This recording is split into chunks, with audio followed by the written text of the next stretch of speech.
Welcome to episode 18 of After the Breach podcast. We're your hosts, Jeff Friedman and Sarah Shimazu, coming to you from Friday Harbor on San Juan Island. We have a great episode ahead of us. Joining us as our guests are Dr. Michael Weiss, the research director for the Center for Whale Research, and Dave Ellifrit, the Orca Survey Lead. Hey guys, welcome. Ahoy. Hi. Hi. Yeah, thanks for having us. Thanks for joining. How are you guys doing? Doing okay. Doing good. Yeah, not too bad. Excellent. Season's kind of not slowing down, I guess, for you guys because Southern residents have been in, Yeah. but kind of like passing us in the night. Yeah, and managed to completely avoid us the one day they were actually within our range, which was a fun day out on Yeah. Timing up the whales with good weather will be tough for the rest of the year. Yeah. Yeah, it's kind of that time of year. So they came in and they went down to Puget Sound just for a quick visit. That's what it seems like. I don't think anybody's seen him today, so it seems like what they did is. So there's a cat here. We have cats on the loose during this episode. We've been accepted as friends. Yeah, so it seems like what happened was they came in and stayed quite a bit further south than they usually do in Juan de Fuca, and we went out to look for them, couldn't find them. There was a big fog bank down south, which is where I maintain they were. Of course, because we course. looked everywhere else. They showed up on the west side for like a few hours and then down to Puget Sound, and then no one's seen them today, so I reckon they probably just went out. I think there was a report actually up off the coal docks Yeah, up near Vancouver. Really? of Southern residents up I there, hadn't heard but that. I'm not sure it was all of them. I wonder if they might be heading back up toward Campbell River. I had not heard that report. Let me look. There's still a chance. Unless they head out the north side. There. Quickly checking our Sightings whale network. sightings Yeah. network. Yeah. I had heard. I didn't actually see the report, but I did hear that there was a report. Yeah, it looks like So I have like secondhand information on that. it looks like 10. They reported 10 whales or something out there, Southern residents. And they're usually so spread out up there that 10 Yeah. is probably 50. Yeah, could be. And it was J's, K's, and some of L's. Is that what we heard? I'm still trying to figure out together. which L's came in. I know someone ID'd L105 down in Puget Sound, so probably the main group of L's. Okay. Don't know who else was around. Well, it'll be interesting to see if we piece anything else together. So you guys do this regularly when the southern residents come into the inland waters, but let's back up a little bit for some of our listeners who may not know. Tell us just kind of a summary. I know this is a big question and not the easiest to summarize, but kind of summarize like who is the Center for Whale In Research? 60 seconds. Tell us no. Tell us what is the Center for Whale Research? What do you guys do? So the Center for Whale Research, we're a research organization here in the Salish Sea with a mission statement to conduct studies and promote conservation and advocacy for Salish Sea killer whales with a real focus on southern residents. We do work with Biggs as well, but we focus on southern residents, and our primary research program that we conduct every year is the Orca Survey project, which is a complete photo ID census of the southern residents that's been going on since 1976. The kind of counting of whales, figuring out who's new, who's had a new kid, who's not around anymore is most of what we do. And then we also conduct a lot of different studies of social structure and behavior and kind of survival and reproduction generally. Awesome. Very cool. And is that getting more challenging with the fewer occurrences of their presence in the inland waters? Do you guys venture off the outer coast at all to do any of this? Yeah. Part of our yearly contract is spending a few days off the coast. So we've usually been sending Mark Mallison and out there with a crew, and I got to go out there this summer, and we had really good luck. Had the whole clan, about 14 miles off the entrance, to the strait. And of course, the day we had to leave, we had gorgeous weather, flat calm, over zero, sort of beaked whale water. But we had 75 miles to get home, and the Strait of Juan de Fuca was not nearly as nice as out there that day, so it was kind of interesting. But and we get JPod and the L12s in June anymore, and we can't really expect them any more than a few days. We'll get JPod right throughout the year, but getting Ks and Ls the way we would like to get them, to stick with procedure, to be able to have repeated encounters with the same group, so we can say for sure somebody's gone, rather than going, we kind of feel somebody's gone, but give us a moment, right? And we're no longer sure we're going to get that good encounter where that the final third or fifth, or how many you need depending on the day, right, to get that surety whether that whale's just not here anymore.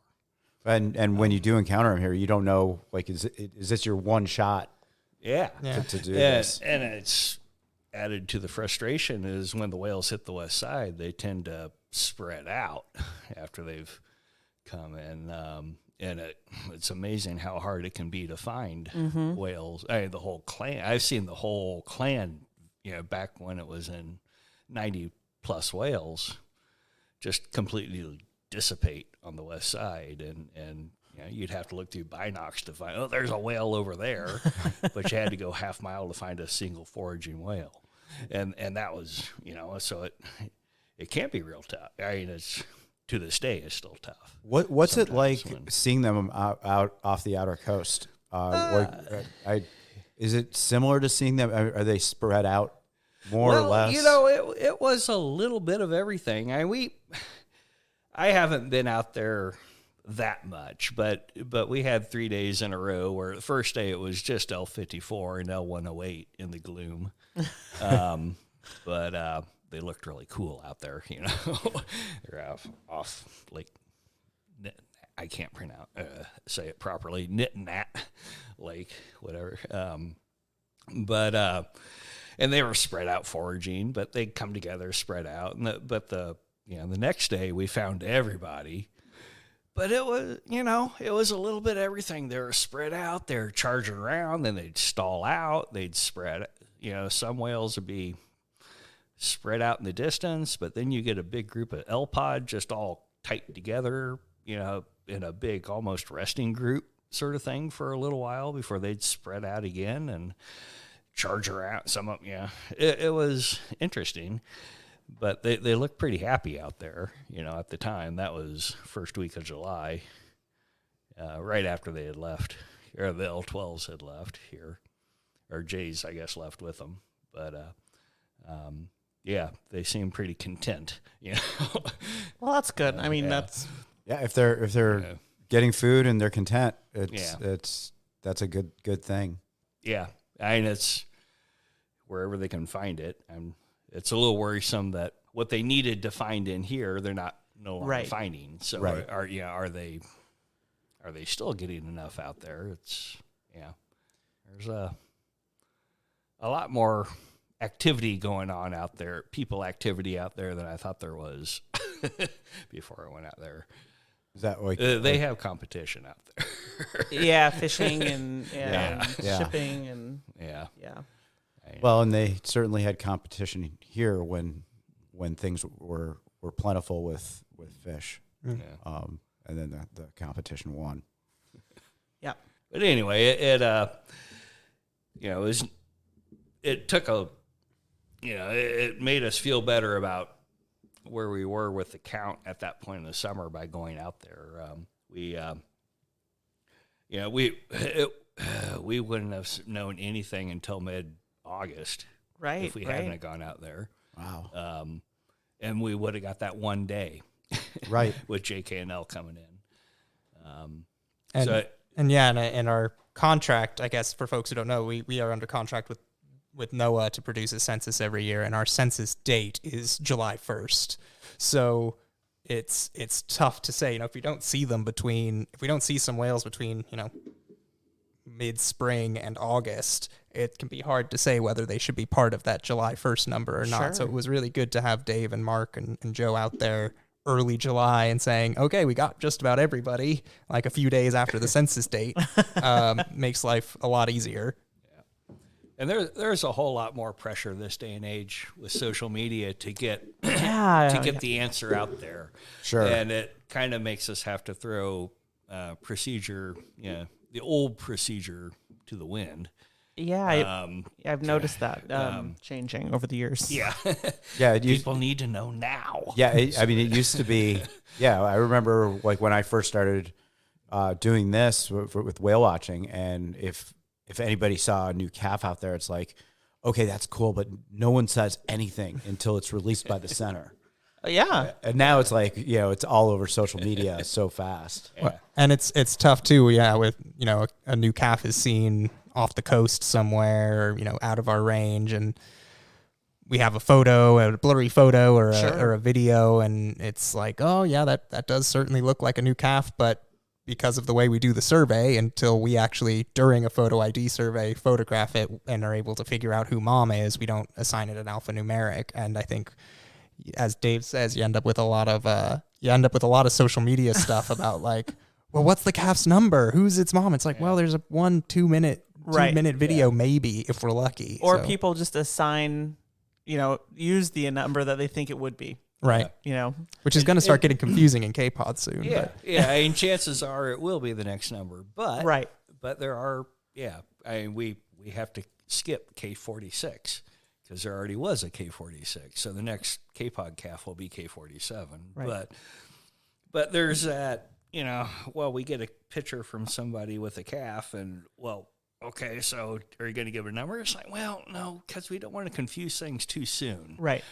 Let's make sure we actually know that's some other, because, sometimes there's somebody else there in the early days. So you want a couple of encounters to say for sure, or at least a good solid. We're making do with less this day and age in terms of, okay, we feel pretty good about it. We'd like more time to say something, but we're not going to get it. But we feel pretty darn good.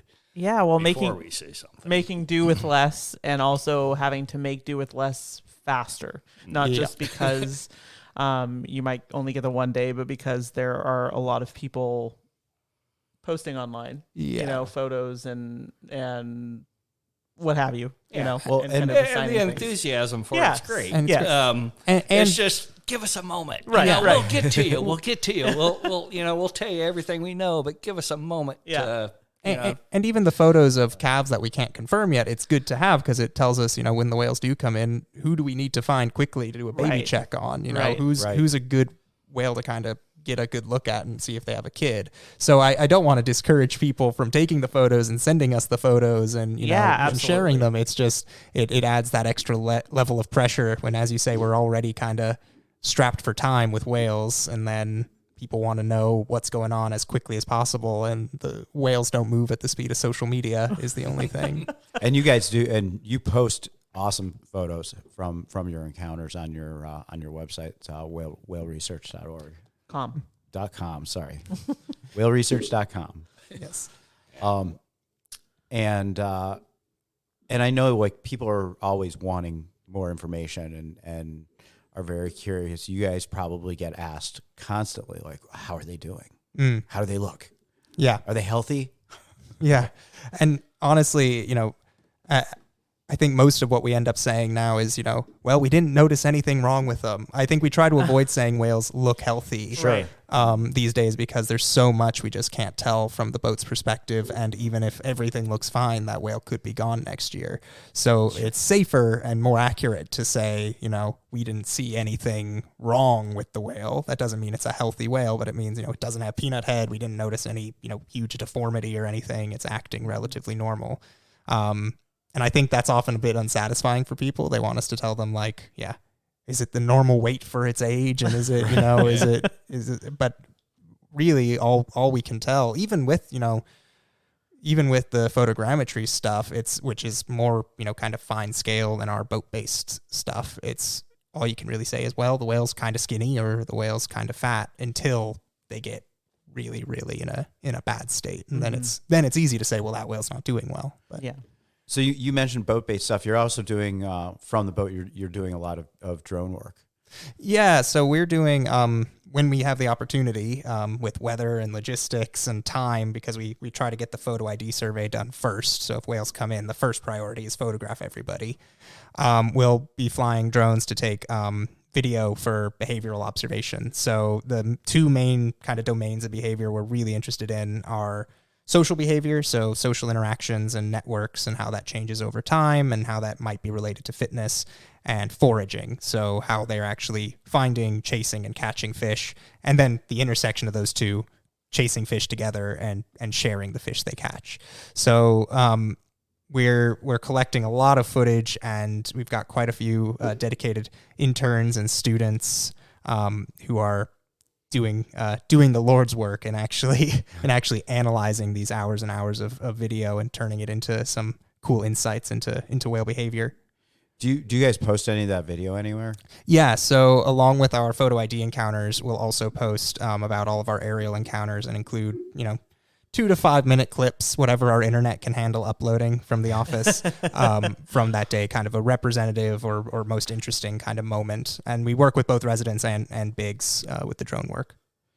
Very cool. Yeah, we love seeing you guys out there with the drone with Biggs, because it makes it easy for us. We know exactly where the whales are going to come. I wouldn't trust it, because once they're out of sight, I just hover and go up in altitude and just hover and wait for the whales to come up. So often I'll be hovering over somewhere where the whales were 5 minutes ago. Oh, that's funny. But they're certainly not there anymore. Watch the drone. It's funny. We're telling everybody, look under the drone. That's where they're going to come up.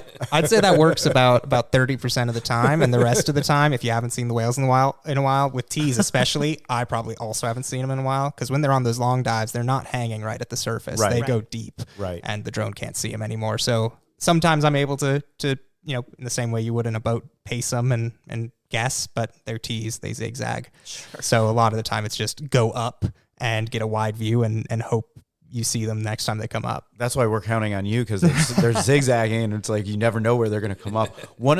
I remember this from earlier in the summer, hearing you talk about this, and I was wondering if you're able to talk about this at all. When one of the things that you saw in some of your drone footage with Biggs, you said this may be some kind of ritual with passing prey before they start cleaning it and processing it.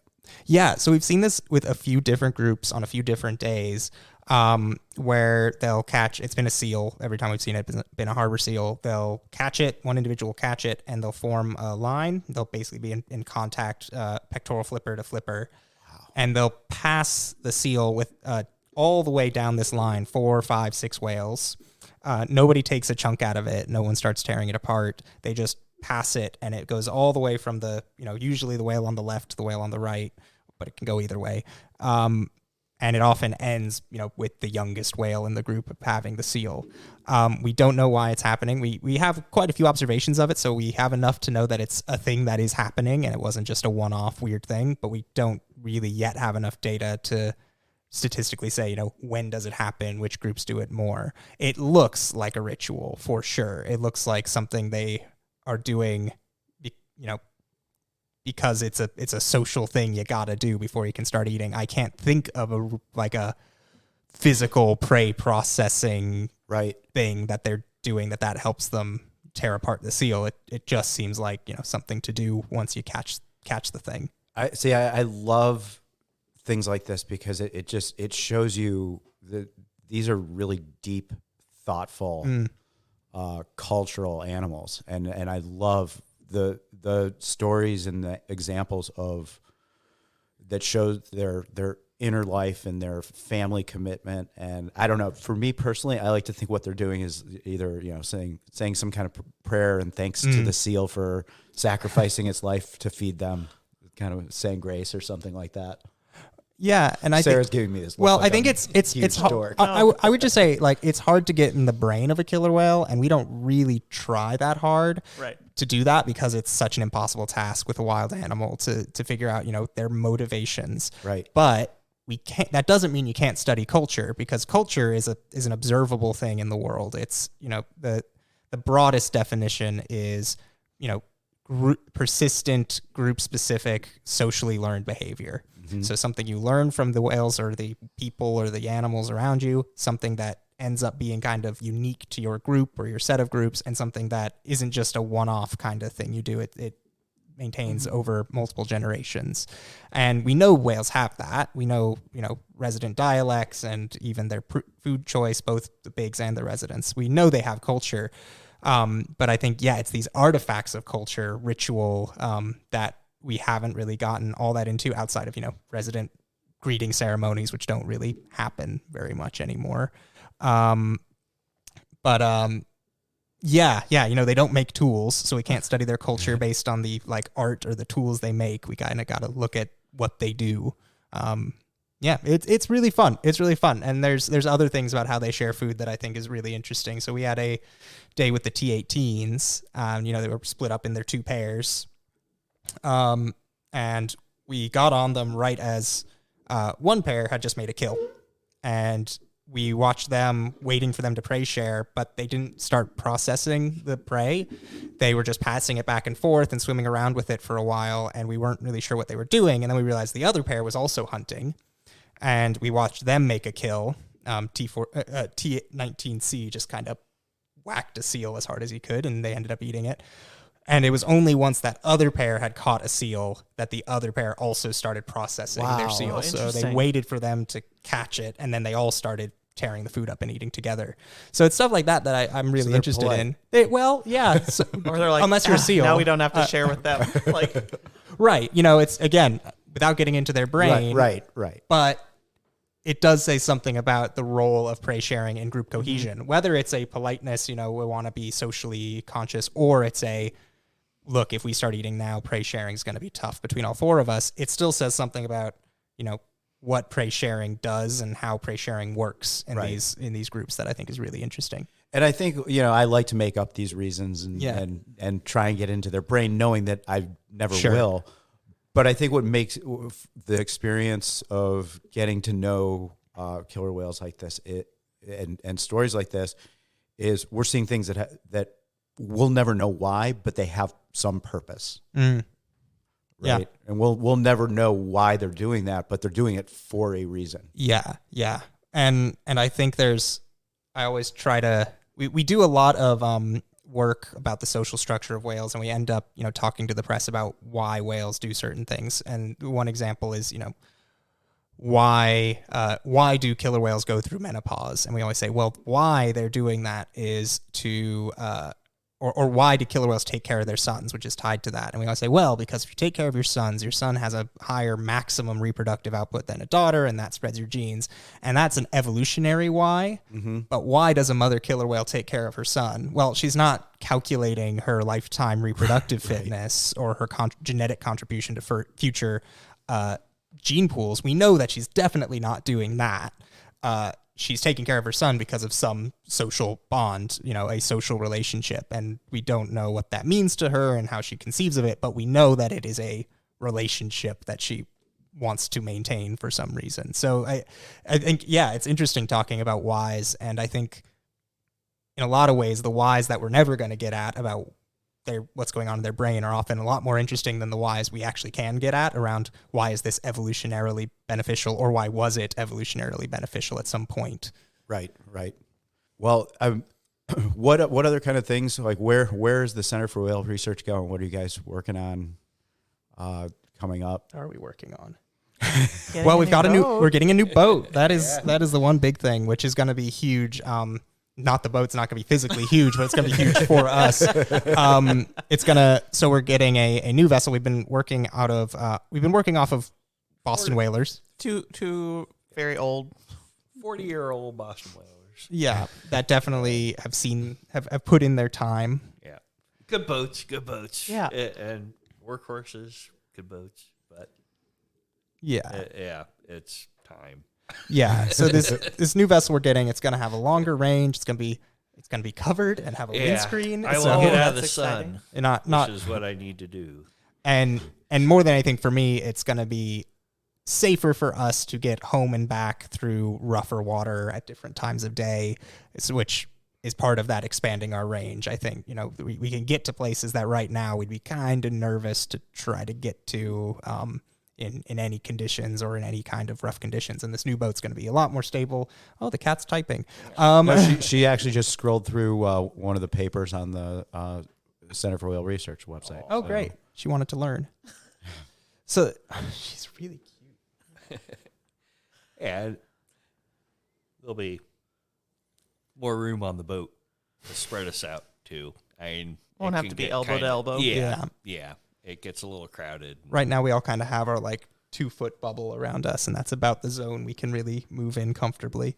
And I'm assuming it'll be easier to launch the drone and bring the drone back in. Yeah, so we're going to actually have an open bow on the boat, which will be great, an actual solid spot to launch the drone from and retrieve it. And it's just going to be a much more solid research platform for us overall. We kind of got to design this with the manufacturers with life-proof boats and kind of work through what we needed, which turned out to be not that much. It was basically what we didn't need, yeah, which was everything. We just needed deck space. Yeah, it's deck space and a few spots for Pelican cases and cameras, and that's about it. As Dave says, what we need is explicitly not very much.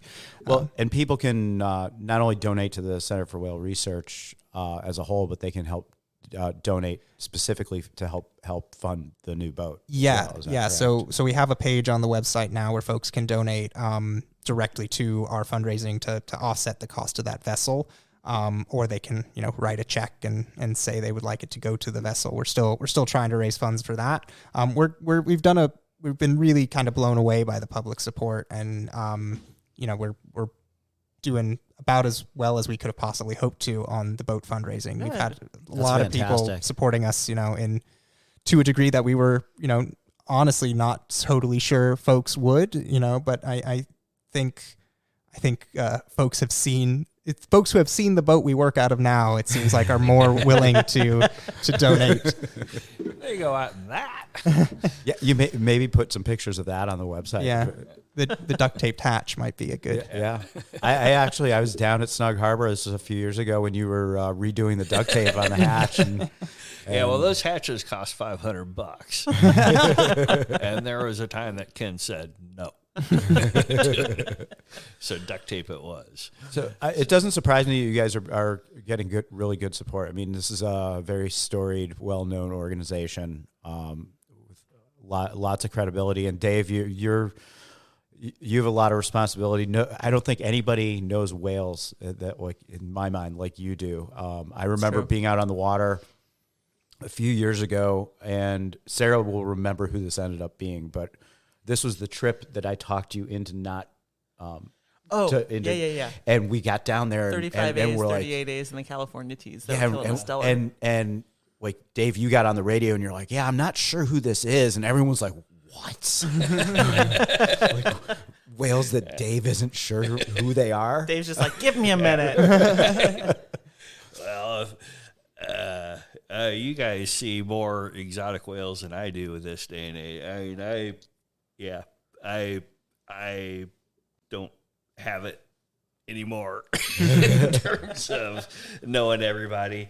But you still have whales that are on your that you have not seen that you. Oh yeah. I mean, there's some. They're kind of the back of the book transients that don't make it down here very often, and I don't have a way of making it up coast. Really, I ain't past Telegraph Cove. There's really, you can't get North Coast very easy. Sure. To see some of those guys, and some of those kind of back of the book whales. They're not even all that common up in Southeast. They're kind of North BC coast or West BC coast, so they're hard to you just got to wait for them to come to us.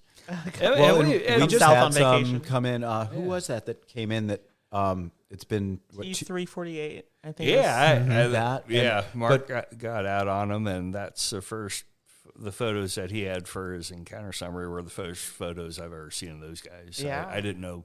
I mean, apparently Jared's given numbers to a bunch of new tees here recently because I'm not on social media, so I'm not always up on all the new teas that people are getting out west or up north or. And who just came in here that hadn't been documented in 2 years and they had a calf? was Was it 28 days? No. The 28 days were in, It was them, right? Yeah. because they hadn't seen since I think January of 2021. Yeah. See, and that's a group I've never seen before, ever. Yeah. Sometime.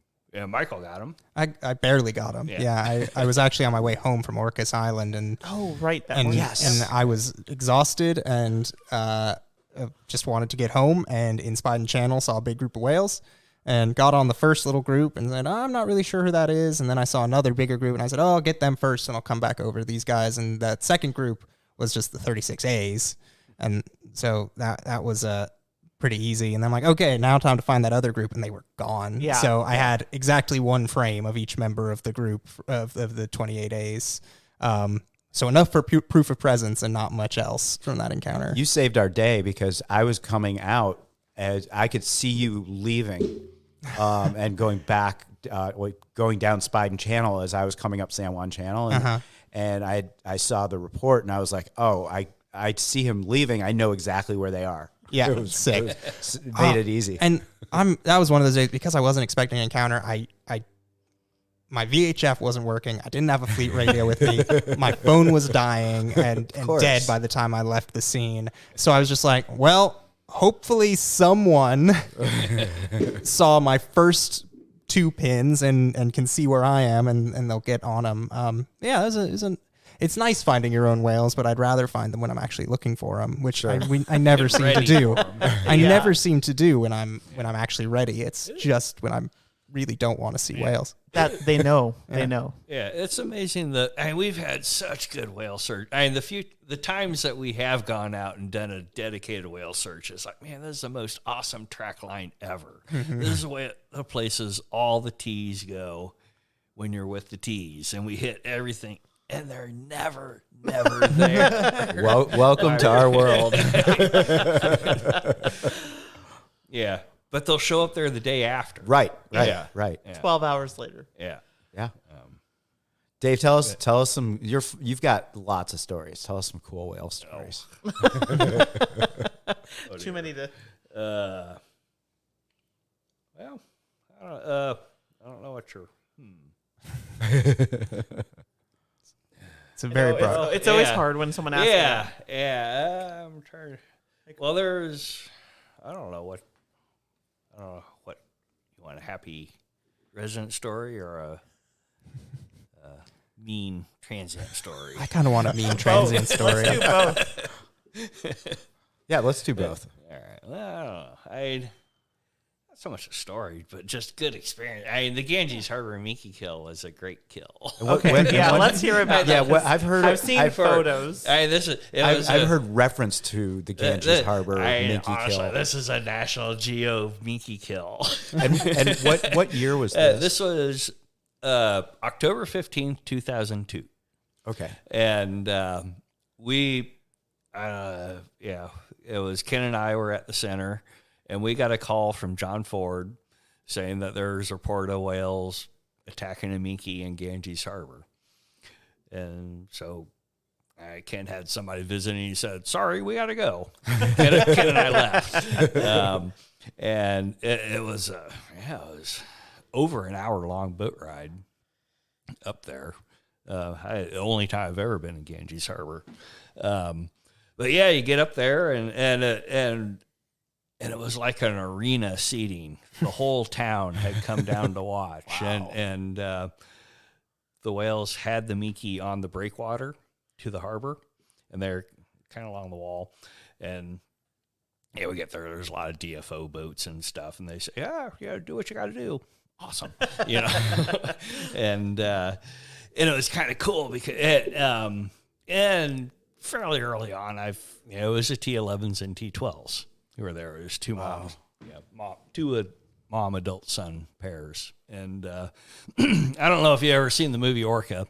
Yep. But there's a bunch of cardboard fins cruising around, on the surface. And honestly, to be honest, to give Orca credit, I thought whales moved like that before that movie. There is a little bit of footage of wild killer whales in there. Top notch, and Nicola are in the movie Orca. Yeah.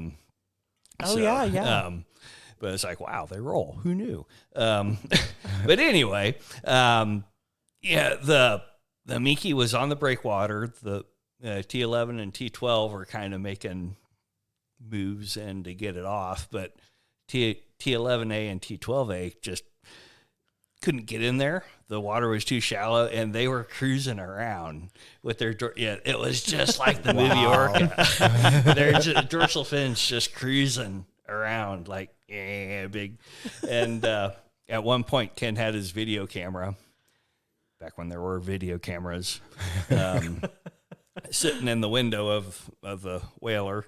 And he left it on accidentally. And there's kind of like, you could see tubes of the DFO boats and then, water. And all of a sudden there's this big eclipse as T11A's dorsal fin just kind of cruises by the lens and just completely blacks out the lens before Ken realizes. But anyway, Ken ended up shooting half hour of the, best unedited video I've ever seen in my life of these, eventually, I guess one of the females, I can't remember whether it was T11 or T12, finally made a move, got the Minke off the breakwater. They got it into deeper water. There's a lot of splashing, big standing wave, big waves being pushed. And then it took another hour of them beating it up to finally kill it. But it was kind of neat. There was a lot of body blow, not hardly any blood, almost no blood. Wow. But just a lot of body blows, and the Minke would be laying at the surface, and all of a sudden it would just be hit from below and just halfway out of the water. Wow. And it was kind of like, it's not something I watch, but it was almost like heavyweight boxing. And after a while, the whales would just look like they're tired, and like they're hugging each other, tired and hanging on each other, or just kind of laying next to each other, being, like boxers getting tired in the middle of a bout or something like that. But it took them about an hour, and eventually the Minke didn't come up again. But a big old chunk of blubber did. This is why we call them killer whales. Uh-huh. And I missed it. But apparently, just a couple days later, the T11s are off battleship taking out Dallas porpoise, too. Was what I remember hearing. A Minke that's a lot of food for 4 whales. Yeah. I mean, unfortunately, we left. So, I don't know how long they hung around. But up in the False Pass region, in the spring, where the transients are taking out young gray whales, they can feed on them for quite a while, and then they'll come. Those whales are getting killed in shallow enough water. The whales will come back to the carcasses, right? And you can tell where the carcasses are because there's all these oil. Oil slick, and it's like big greasy slick, and when the whales are moving through, they'll stop and mill at an old chunk of a carcass. So, I mean, they'll eat more if they can, right. Sort of thing. So for all of the listeners who are now dismayed at that story, let's hear a happy Southern resident story. All right. Well, there's the time we got to babysit all the kids in J-Pod. I think it was even one of my birthdays. And I think it must have been 99 because J35 was a 1-year-old. But we were out, it was in our Earthwatch years where we were out on motor trimaran high spirits. And, we were somewhere down the west side, and it was like all the moms said, y'all just stay in the area of this boat. And they went off and started foraging, and we had a good chunk of all the kids in J-Pod at the time just kind of hanging around our boat, circling the boat. And it was flat calm water, and we had J28 and J35 kind of circle our boat where you could see, both see the their whole body as they just kind of gliding right beside the boat. And of course, when they're that close, you can't help it. You just got to kind of wave at them, go, hi. I remember J-28's mouth opening. It's like, oop, you pull your hand back as you're waving to them. But, we just got to babysit for what seemed like a long time. It probably wasn't, but it was great. We just had the kids playing around us while the moms went off, and eventually they came back and got them, everybody. But that's pretty cool. Yeah. Yeah, it was fun. We were declared safe by moms. That's awesome.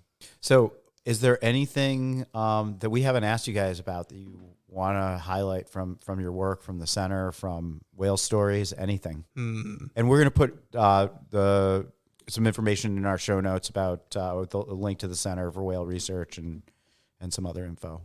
I don't know. Yeah, no, I think we've covered a lot of like the work we do. I think one kind of real focus of our research that I think is really fun and I think people find interesting, but I think hasn't been fully kind of thought about in a conservation context yet, is how these whales are so dependent on each other for survival. I mean, as we've been talking about it, we're talking just whale stories are all about families and families working together or families leaving their kids to be babysat. And a lot of the research we've done has shown these kind of social dependencies really clearly. Sons are dependent on their moms for their whole life. Moms sacrifice their reproduction for their sons their whole life. Everyone's dependent on grandma forever. And I think it's something we potentially just statistically need to deal with when we're thinking about these whales and their risk of extinction. So if you think about a coin flip and you have, let's say, 75 flips of a coin, and the chance that all of those are going to be heads, that's pretty low, right, in any given year. And that's true for any, reasonably large number. But if each time you flip a coin, whether or not that comes up heads or tails is affecting whether the next coin is heads or tails, which is affecting whether the next coin are heads or tails, the chance of suddenly getting a huge portion of heads becomes a lot higher. So actually, I feel like I never get this through to folks who are, actually making decisions, that we kind of need to stop thinking of the southern residents as each being a coin flip and start thinking of them as completely interdependent on each other, and losing one individual can make us lose another individual, which can make us lose another one. And the reason that's important is not because we're going to go in and, supplement a whale with whatever, but it does mean when we're thinking about what is the chance of extinction for this population, we already all know that it's quite, severe and high, but it might actually be quite a bit scarier than we think. And yeah, I think that's something the center's definitely, you ask, what are we doing going forward? For me, that's a huge area of future research, is just how these social effects are going to influence the population's trajectory going forward. And hopefully there will be a lot of interesting research from us out about that soon, and hopefully that will also then get incorporated into policy. I'm more sure about the first part than the second, but we'll see. Yeah, I would tend to agree with that as well. And hopefully, we continue to get more coins. Yeah, exactly. Right. That's nothing will help more than more coins. Yeah, absolutely. And we did well. We did pretty well this year. Got two new kids. Two new kids. Happy to have them. Hopefully they stick around for a long time. They looked good last time we saw them. Of course, that was months ago now, it feels like.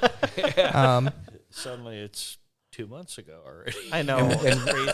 I can't remember. One male, one female. Was that? Yeah. Yep. Okay. Yeah. L126 is a male and L127 is female, which is another part of that whole people wanting to hear about stuff really quickly, is which to be fair was something Ken used to do to us too. Yeah. It seemed. Yeah, we got more of that out of Ken toward the end than I would have thought. There's a new kid. Well, what's the sex? It's like, don't people realize how lucky we are to have gotten what we got? Right. And it's really, we got something. Well, maybe it's just a digital age, but I swear it wasn't.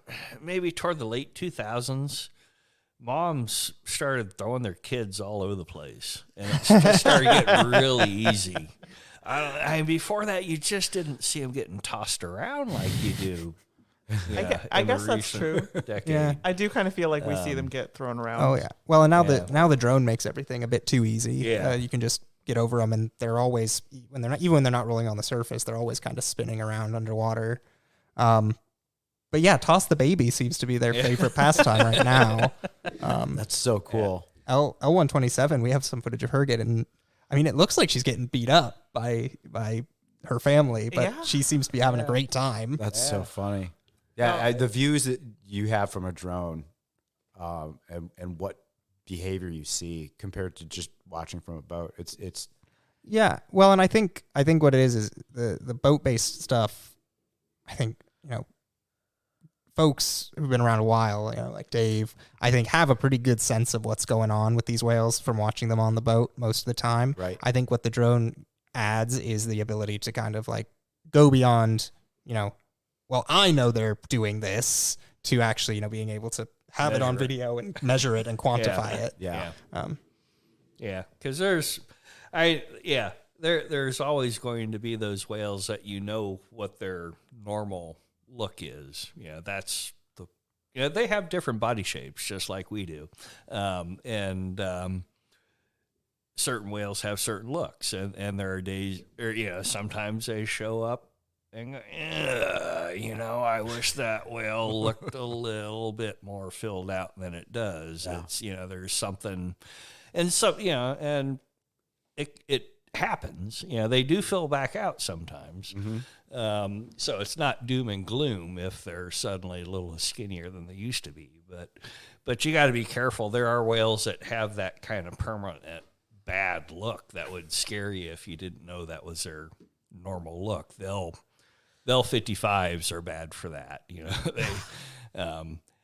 They have a kind of natural dip behind their blowhole that's their body shape. Right. And there are other whales that have real bulbous foreheads that kind of make you, ooh, is that a dip behind the blowhole? No, that's just a fat forehead.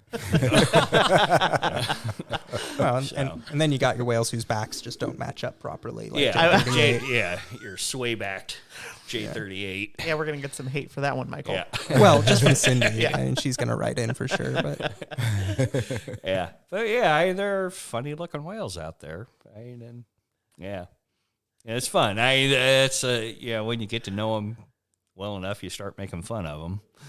And there's some goofy jawlines out there. Oh, aren't there? Aren't there? I think if our on boat whale gossip ever got recorded and put in public, we'd be in a lot of trouble. Oh no, for sure. Like it all comes from. Sounds interesting. As Dave says, it all comes from a place of knowing them and loving them and thinking of them as individuals. And it is whale gossip, but we end up being a little unkind to some of our whales. Yeah, I even have to watch myself like on the west side sometimes and realize that there are people sitting around that maybe don't get it, Yeah. Yeah. They're seeing a beautiful animal and we're seeing a funny looking one. We're seeing the J38s of the world. Right. There's just something ain't right with that whale. Boy, just ain't right. Yeah. All right, well, before this spins too far out of control, It's just getting good. Really appreciate you guys coming on, and we'll post some links in the show notes, and check out whaleresearch.com. Great place to donate money to, whether it's to the vessel or just the organization. And thank you guys so much for joining us, for all you do. Yeah, thanks for all your amazing work, and it's always great to see you guys out on the water. Thanks for having us. Thank you. This was really nice. Thank you. That was really cool. We're gonna have to have them back on. Just lots more stories that they can probably share with all of us. Oh, I'm sure. Like I'm sure there's so many stories we could fill up like a lifetime of episodes about.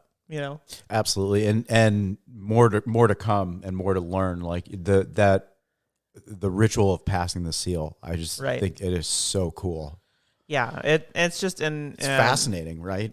Yeah, they just such amazing stuff. The potential, I guess, is just amazing. I mean, it has, obviously what they're doing has a purpose, but we don't. Oh my gosh, Jeff. but we don't know what It's too late for that. Oh, it's never too late for that. But we don't know. Yeah, we know it has a purpose, but we don't know what it is. And I think that's what makes learning about them so cool. Yeah, So interesting. absolutely. And Dave is super humble. And he was like, oh, I don't know him as well as. Yeah, whatever. I mean, I remember sending him an email from Bremer about this whale that had probably has some form of scoliosis, and sent him a photo of the dorsal fin. She has a big notch in her fin, and he was just immediately oh man, it reminds me of this whale that I saw back in the 90s that had a similar nick. I think it was an offshore whale. I think he said it was an offshore whale. I'd have to look at the email that had a hump like that.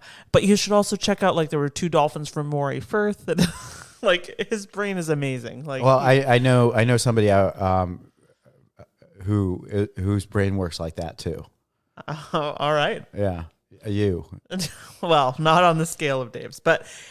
So just awesome to sit down and talk with him. I've seen photos of that hunt from Ganges Harbor, so that was cool to hear his firsthand account of that. It was very cool to hear because I've heard that hunt referenced many times over the last year. 10 years, right? And but never heard the details. I don't think I even knew who it was that was hunting there, or exactly when it was. So to hear that story. Pretty impressive. And I mean, wow, Minke whale for four killer whales big prey. Big killer whales. At least T11 and T11A seem like they were are massive whales. Definitely. Speaking of other whales, we've still been seeing killer whales most days, not every day, but most days. And lots of great humpbacks still around. Probably our favorite time of year for humpbacks. Yeah. That'll continue on through mid-December. It really, it will. And I really feel kind of like you said earlier, they just get better throughout the fall and winter. Not just, not the feeding gets more intense, but their behavior changes. As they're kind of gearing up for the breeding grounds, I feel like their behaviors change kind of in the late fall and into early winter. Well, I think we'll see more, not necessarily groups, but we'll see more of them in the same area. I think not as long dives, lunge feeding. They're more active. Yeah, they just seem more energetic, and I think the feeding can be a little bit more intense, at least visually from our perspective. For whatever reason, I think their food is just either it's really abundant right now, and I think there's anecdotal evidence to back that up because of all the bird activity that we see on the water. It just seems like there's more in the fall than we see at any other time. And they're trying to get in as much as they can because they know they're on a timeline right now. Yeah, we've also kind of seen some pre-competitive behavior. Yeah, and social behavior. We talked about this I think in the last episode when Stitch was hanging out in the kelp bed. Pretty cool. Speaking of Stitch, we had Stitch on our last all-day trip. We did with Merlin. We did, and they were really chill. Really, really chill. Yeah. And then we went to Admiralty Inlet. Mm-hmm. We did. And we had the 123s. No. Why can I not? I can't remember who we even had. We had the 37As and the T99s. I was off that day because, not off. I was on the trip. I was on the boat, but I don't know where my head was because. That's okay. It was a weird day. I don't remember. I don't remember the 37As being in there. Yeah, it was 37As and the 99s. That's and right. They traveled all 80 miles. 80 miles overnight.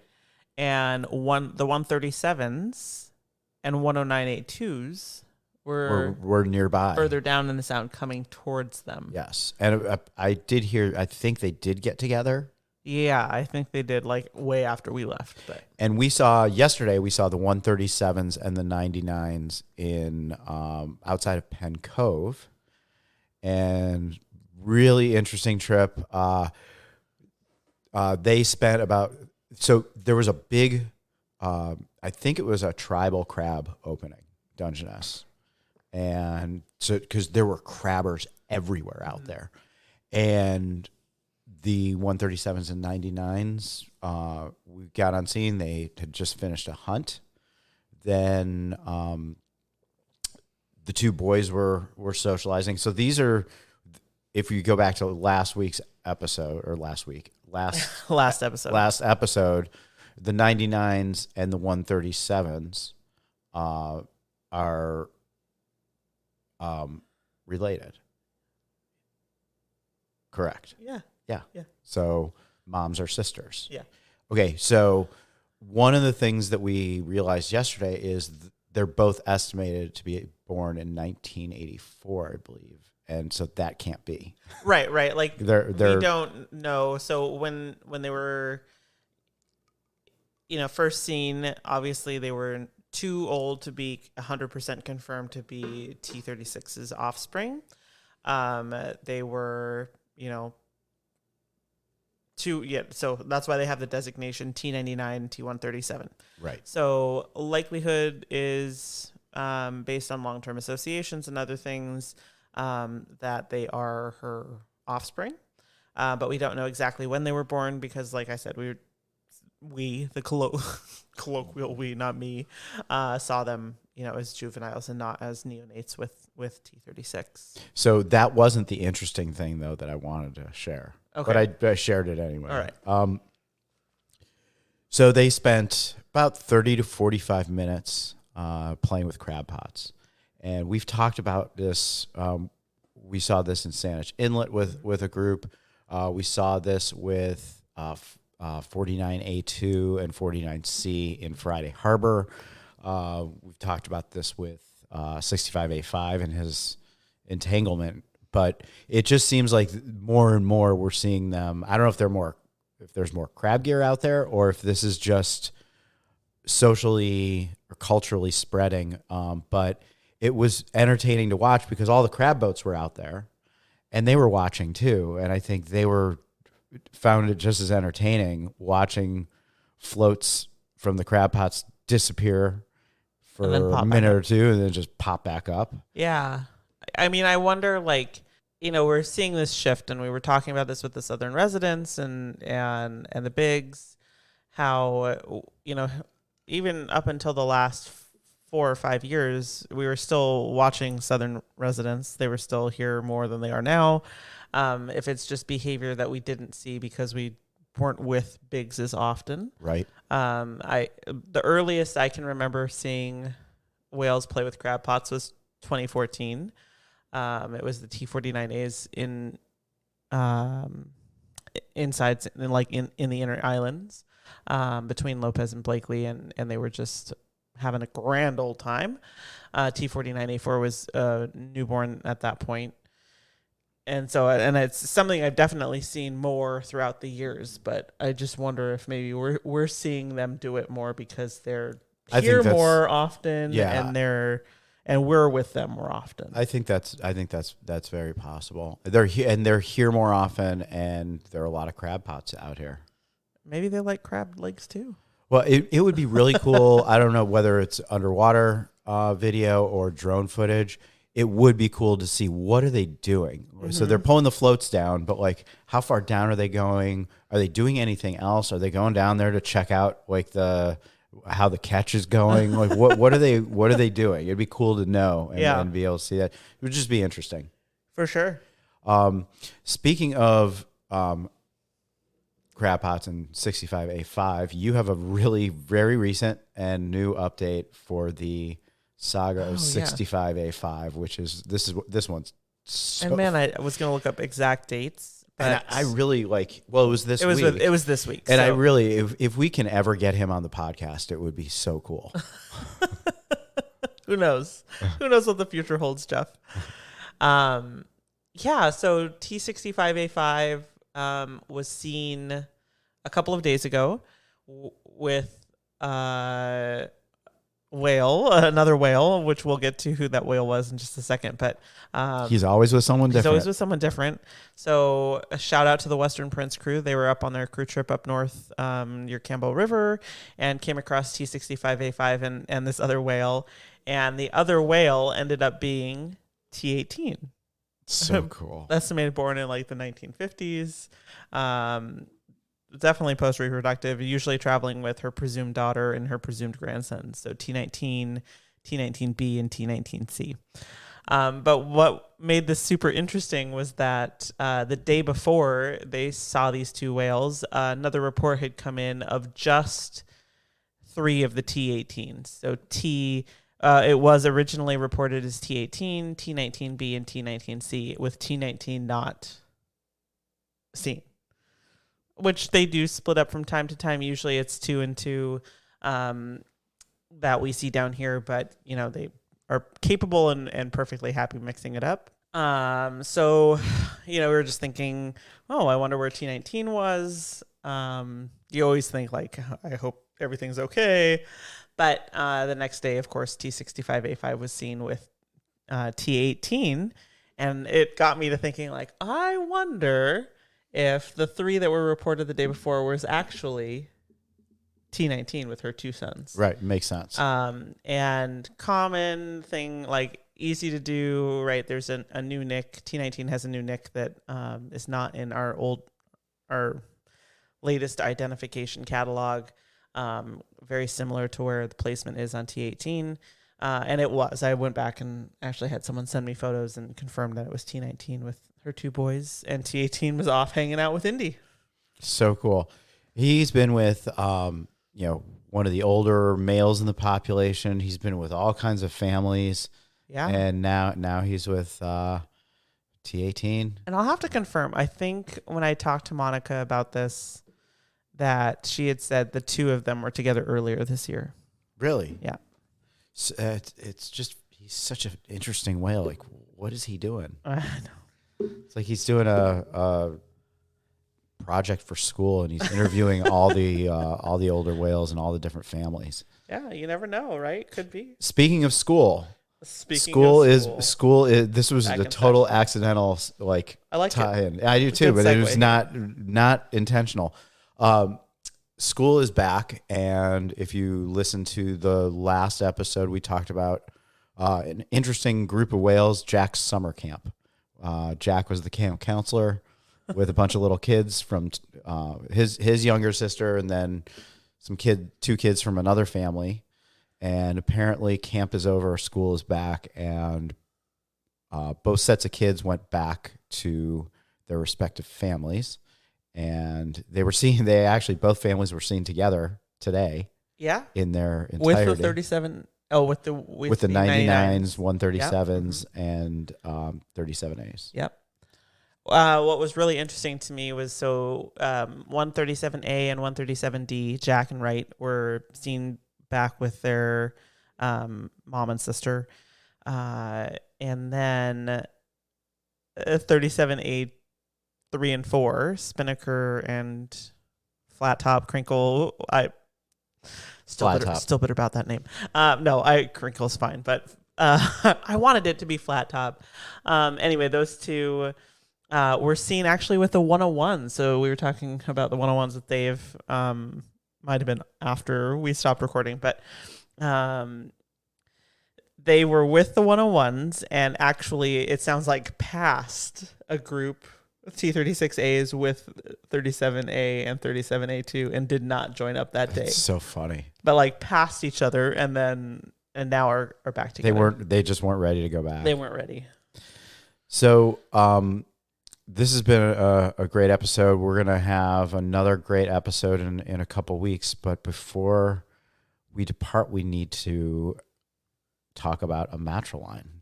And I think it's fair to talk about the T18s. Absolutely. We talk about them a lot. We just talked about T18 Esperanza with being with Indy.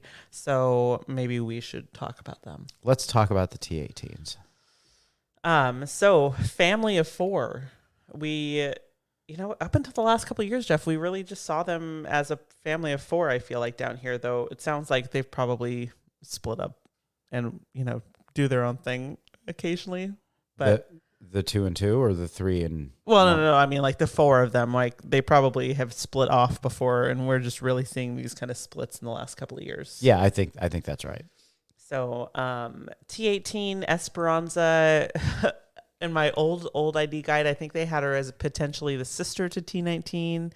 Now I think they've updated that to potentially be mom. So estimated born in 1955 or before. We don't really know because we don't have photos of her as a calf. And we were just talking to her. We were not just talking to her. We were talking about her today on the boat because I was recounting a story of 2 females from different families chasing a minke whale at high speed for 15 miles. Yeah, they were probably going 12 to 15 mile an hour chase. Yeah. More faster than that at times, but it was a 15 mile. Yeah. And it was T18 was in the lead. Yeah, she was. We were talking about how killer whales and humans do not age the same way. No, they do not. No, I'll have to dig up a photo. I have a photo of her like porpoising after this minke whale. So, yeah. I'm amazed you were able to get a photo of that. It was crazy. It was so hard to know when they were coming out of the water. I mean, they were flying out of the water, porpoising. And I couldn't take pictures. I was driving the boat. It was hard enough to drive the boat and they were up with flying. Them. Yeah. Because I think they got picked up over the border kind of out towards Victoria and like came all the way to MacArthur Bank or something like that. It was like which 15 is south of San Juan Island. Yeah, it was at least 15 miles. Yeah. And they did not get the minke. The minke got away. Nope. Got away. Good for it. But I got you off track here. But that's okay. It's a T18 story. Yeah. T18. She's a badass. She is. Her whole family. It's really, they are. These are a group of whales that a lot of people really look forward to seeing out here. T19 Bigg Galliano. I'm getting ahead of myself, but he's just a massive whale with that fin that kind of curves over. But anyway, T18 grandmother, presumed grandmother, her traveling with her adult daughter, presumed, T19. So we notice that it's not T18A because it's not, confirmed to be her daughter, but likely her daughter based on long-term association. T19 born estimated around 1965. And then she has 2 boys confirmed. She was massive boys confirmed her offspring. 2 surviving, I should say. T19B Galliano, born in 1995, and then his younger but not little brother, T19C Spouter, born in 2001. No, they're big. 2 big really dudes.